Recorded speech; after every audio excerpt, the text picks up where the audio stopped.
MobFace is, in short, a creative player. So basically what we've given the player an opportunity to do is create your own mobster. But we'll see about that.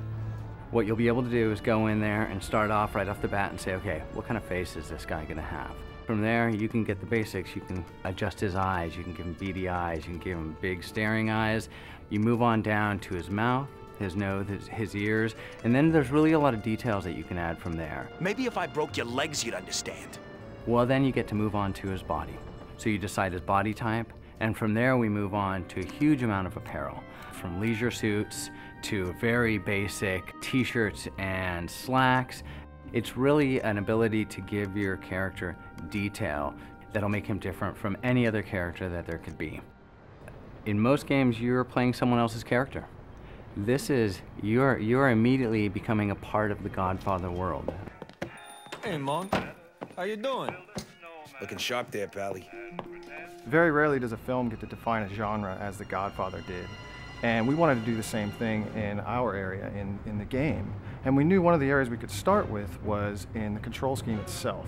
So we coined what we call the black hand control mechanic, which is a very innovative way of manipulating the controller. So we start in what we call a white box. And we have very, very limited animations, but it's all about getting that controller to feel right in the player's hands. So if you want to charge a punch, you pull back on the analog stick and your character will charge up a punch to intimidate or throw a more powerful attack.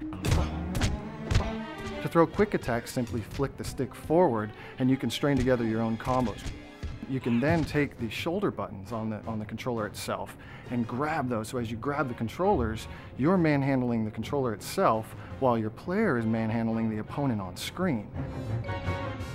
So you start to see this extension of your hands. And then what would the Godfather be without a strangling mechanic?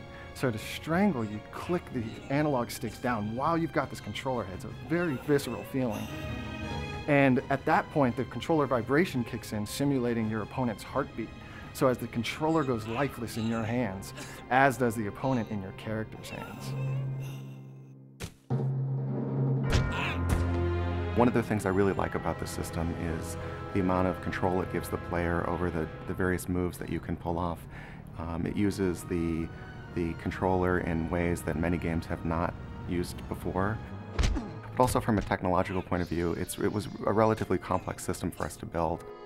The black hand control allows for the most intense experience because every attack is at your fingertips, and it really feels like an extension of your hands.